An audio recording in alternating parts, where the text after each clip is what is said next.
dia, boa tarde, boa noite, caros amigos da Sétima, embalados por essa obscura e maravilhosa trilha sonora de jazz no ar. A gente emplaca mais um episódio do canal. Depois de uma sequência de Cine Traps que repercutiram tão bem com o público, a gente volta às origens da plataforma. A gente lança uma pílula do famosíssimo Out of Bounds, ou Fora do Período, que a gente explora as raias esquecidas, relegadas da sétima arte em busca de seus tesouros perdidos. E hoje a gente traz 3 dicas de filmes lançados no ano de 1971, um filme norte-americano, um filme japonês e um filme brasileiro. Da partida do episódio, acho que vale trazer um breve contexto da época.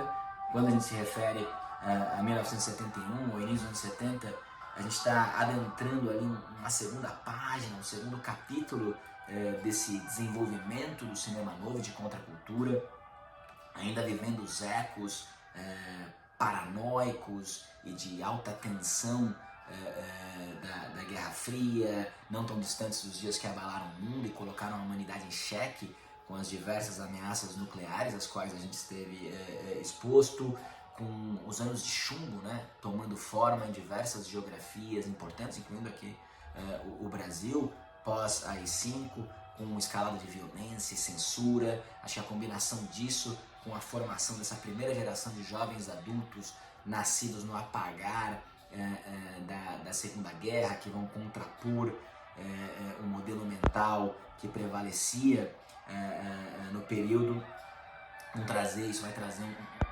um sentimento, vai realçar esse sentimento de revolta, rebeldia, delinquência e revolução tão presentes nos diversos canais artísticos que se desenvolveram na época, e não seria diferente com o cinema. A gente então começa com um filme norte-americano do diretor Monte Hellman. O Hellman, que nasceu em 1929 em Nova York, faleceu há poucos anos, em 2021, estudou dramaturgia em Stanford e cinema na UCLA, começou a dirigir um teatro em Los Angeles, e ali ele conheceu, e por meios de levantamento de recursos, ele acabou criando essa relação com esse mentor / patrocinador tão icônico, que era o Roger Corman, falecido esse ano. Inclusive vale a pena, para quem tiver curiosidade, pesquisar um pouco mais sobre essa figura, o rei dos filmes B, né, como ele criou um legado em meio àquele domínio dos grandes estúdios de Hollywood.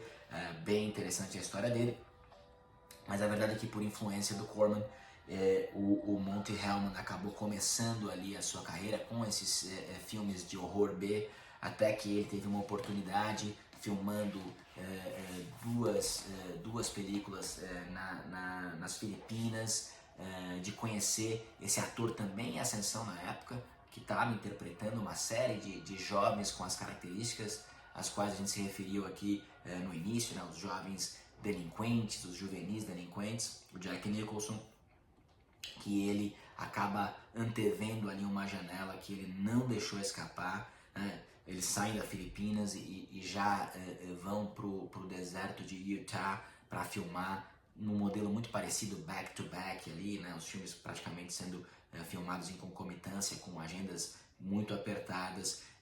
Esses dois westerns, o Ride the Whirlwind, ou A Vingança de um Pistoleiro, lançado em 1975, e The Shooting, Disparo para Matar, de 1966, westerns revisionistas com um tom amargo, com narrativos ou elementos narrativos que você, principalmente na época, não encontraria em westerns, e que acho que contribuem para que esses filmes marcassem época e que de alguma maneira deram ao Hellman a musculatura necessária para ingressar nesse terceiro projeto, que é a primeira dica da noite, Two Lane Blacktop, ou Estrada Sem Fim. Acho que esse é um dos nomes pelos quais ele ficou conhecido aqui no Brasil. Um filmaço. A ideia surge do próprio produtor, do Michael Laughlin, baseada nas experiências que ele teve viajando ali pelo interior dos Estados Unidos. Ele apresenta a ideia ao Monte Hellman. O Hellman decide reescrever o roteiro e trazer o seu toque, que naturalmente transformam aqui o destino da obra. Ele contrata o Rudi Wurlitzer, com quem ele já tinha trabalhado, e escreveu outras obras interessantes também, inclusive o Pat Garrett e Billy the Kid do Sam Peckinpah, filmaço, fica como uma dica paralela aqui do episódio. Mas a verdade é que esse é um road movie impagável, um dos filmes que mais bem revela a essência da contracultura americana dos anos 70. Ele vai já no elenco trazer essa visão para o filme. Ele traz o James Taylor, que era um músico e compositor famosíssimo, 6 vezes vencedor do Grammy. Tal ele quanto o Dennis Wilson, que era baterista da banda dos Beach Boys, tem aqui as suas únicas atuações, e acho que isso é um elemento, ou traz um elemento fundamental para o que a gente interpreta da obra. Entre esses dois personagens, né, o mecânico e o motorista, você tem a Laura Bird, uma mulher também, uma jovem, em processo de emancipação, que vai criar um conflito interessante entre esses dois personagens. E ele volta a trabalhar aqui com Warren Waits, um ator espetacular, de uma carreira absolutamente prolífica em Hollywood, que está num dos dois westerns que ele filmou anteriormente, e que naturalmente, com sua qualidade como ator aqui, traz uma contribuição imperdível para o filme. Cara, é um dos filmes prediletos do Richard Linklater. Ele até escreveu um artigo interessante que eu recomendo quem se interessar a procurar, em que ele lista 16 razões pelas quais ele ama o filme, mas ele chega a dizer que é um drive-in dirigido por um diretor da French New Wave, e que o James Taylor parece alguém que está um fugitivo extraído do filme do Robert Bresson, e é difícil discordar dele. O filme tem várias locações também interessantes para quem se interessa por esse aspecto. Foi filmado na Califórnia, no Arizona, no Novo México, Arkansas, e na minha opinião ele já traz ali, no início dos anos 70, um item demográfico que é tão presente até hoje nos Estados Unidos. Na verdade é a essência desse conflito político pelo qual esse país passa, que é a diferença de progresso e desenvolvimento entre o interior e as costas, né? Então você tem ali toda essa exposição, né, da alienação dessa geração que está se formando, principalmente nesses estados que compõem o meio oeste americano. O Hellman consegue trabalhar isso de uma maneira espetacular, um filmaço que fica como dica 1 do nosso Out of Bounds de hoje. Ele depois vai fazer alguns filmes interessantes também. Eu gosto principalmente do The Cockfighter, né, que é o Galo de Briga de 1974, e o Iguana de 1988, mas ele também tem um trabalho importante, ou contribui com outras produções de filmes não necessariamente muito bons. O The Greatest, né, que é o filme que revela ali o Muhammad Ali, não é o melhor filme da carreira do Ali, mas, por exemplo, o The Big Red One de 1989 do Samuel Fuller é um filmaço que vale a pena assistir. Ele também é um produtor executivo, cabe a curiosidade aqui, do Cães de Aluguel de 1992, dirigido pelo Tarantino. Então apostou, assim como lá atrás ele teve sua oportunidade, em um diretor emergente, independente, com uma visão distinta ali no início dos anos 90. Ou seja, o Hellman deixa um legado que vai muito além dos seus próprios filmes. É um diretor que precisa ser mais conhecido, e acho que o Two-Lane Blacktop é a sua obra-prima. A segunda dica de hoje vem do Japão, um diretor que eu sou fã. Eu digo que esse filme que nós vamos recomendar aqui talvez seja o melhor que eu assisti nos últimos 5 anos, na minha opinião.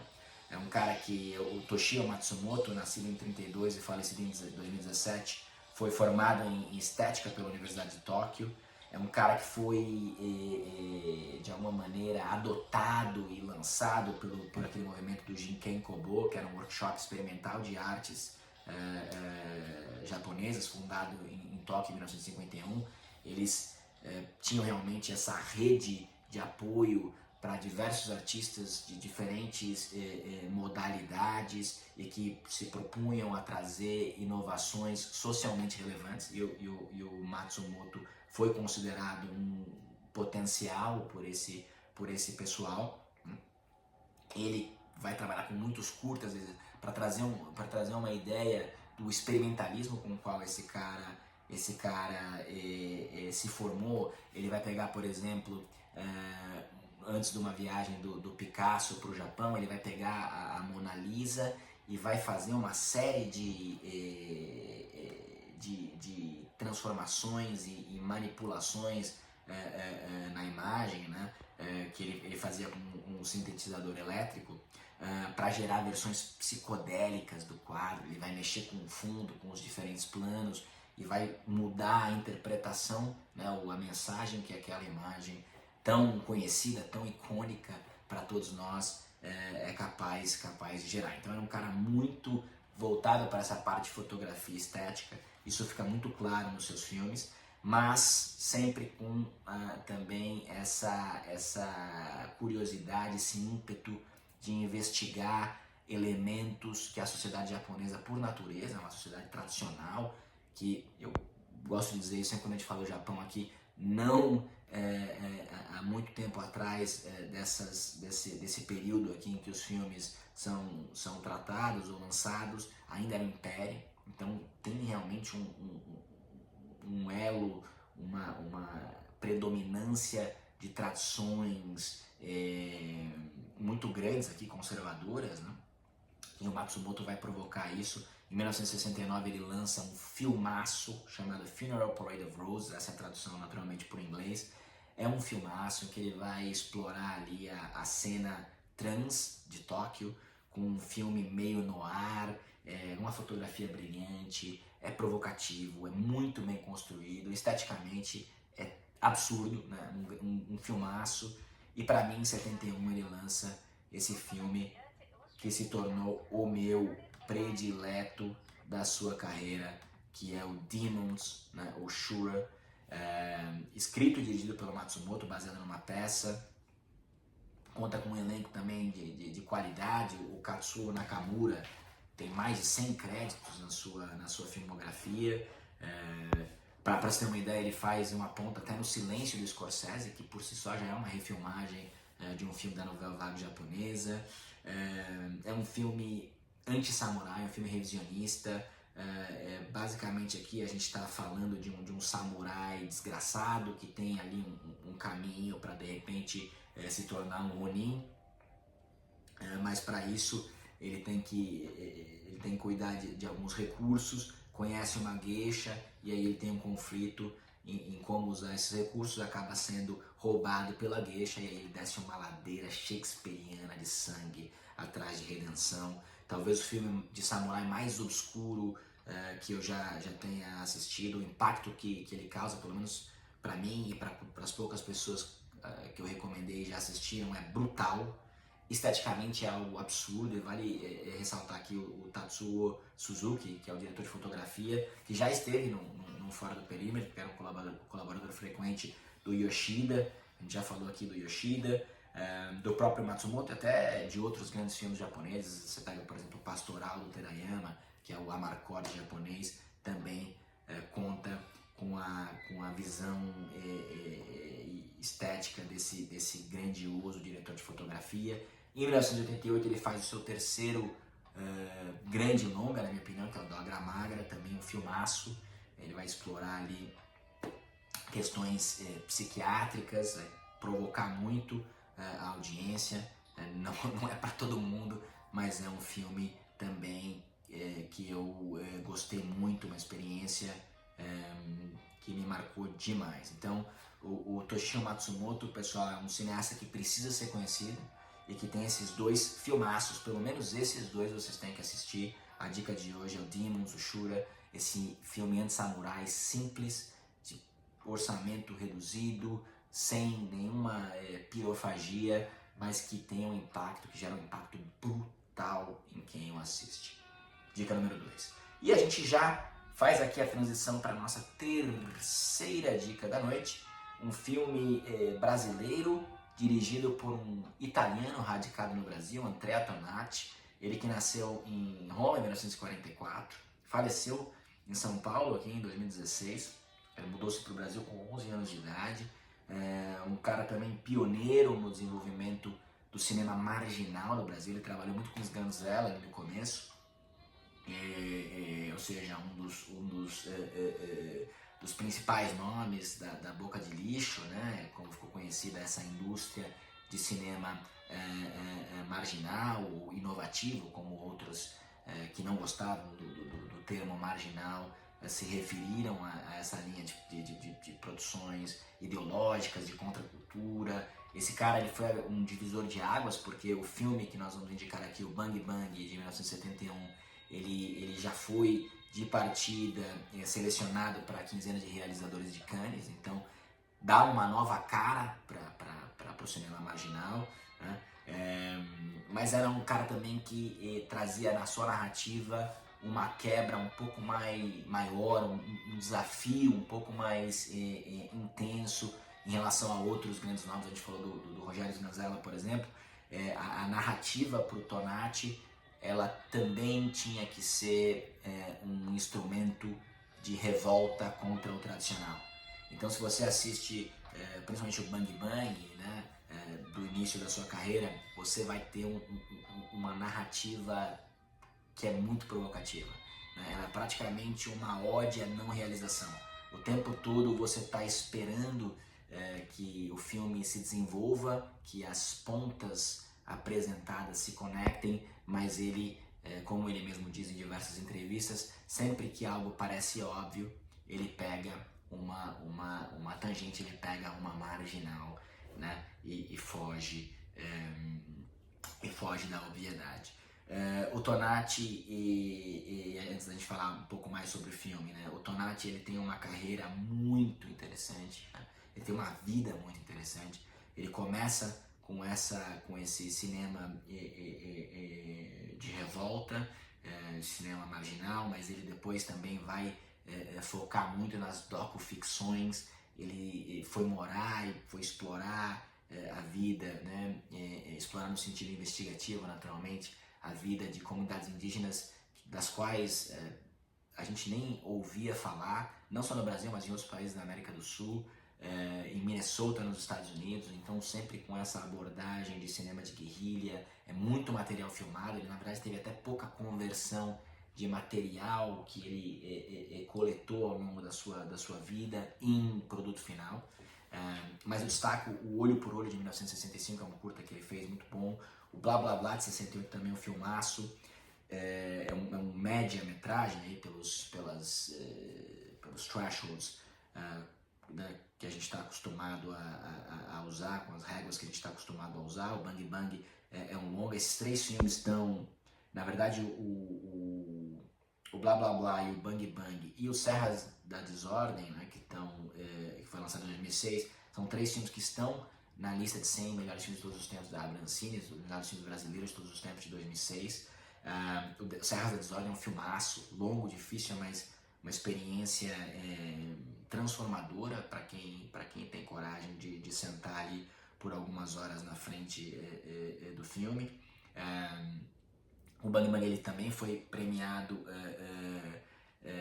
em outros festivais, com o Serras da Desordem, depois de muito tempo sem se registrar em festivais, já no final da sua vida, morreria 10 anos depois. O Andrea Tonati ganhou os principais prêmios do Festival de Gramado, um dos principais festivais aí, nacionais.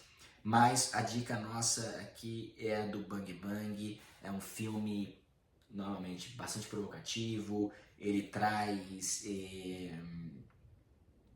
acho que vale falar, né, antes do filme em si, o Tonati ele tinha na época a ideia de construir um filme político com uma narrativa um pouquinho mais azeitada, assim por dizer. O nome seria Preto no Branco, mas todo aquele contexto de época, incluindo censura, impediram que ele conseguisse financiar e produzir o filme, e é por isso que ele vai para o outro lado do espectro com o Bang Bang, realmente criar um manifesto de não realização, e fica muito claro, conhecendo o contexto, do porquê que o filme segue esse caminho. Ele tem o Pereio no papel principal, e acho que dali em diante o Pereio ficaria conhecido por essas marcas que ele leva para a obra. O filme não conta com outros atores de grande fama, mas é muito bem construído, a fotografia é maravilhosa, ele vai fazer homenagens e ao mesmo tempo desconstruir legados do cinema clássico. Você tem uma visão circense ali muito presente, tem muito do circo no filme, tem muito dos filmes que nascem dessa forma artística do circo, sejam as gags ali do cinema chapliano ou de Buster Keaton, seja também o cinema policial que vem na sequência, o cinema noir. Então, várias dessas referências estão presentes, mas no fundo o que marca esse manifesto que ele faz acerca da incapacidade de se realizar algo, né? Quebrando também as tradições com as quais a gente se acostumou a ver cinema. Uma outra curiosidade, o personagem do Perey usa em algum momento uma máscara de um macaco que, diz a lenda, o Tonati conseguiu pegar viajando nos Estados Unidos do próprio, e foi usada no próprio filme O Planeta dos Macacos, o primeiro, que é um belo filme também.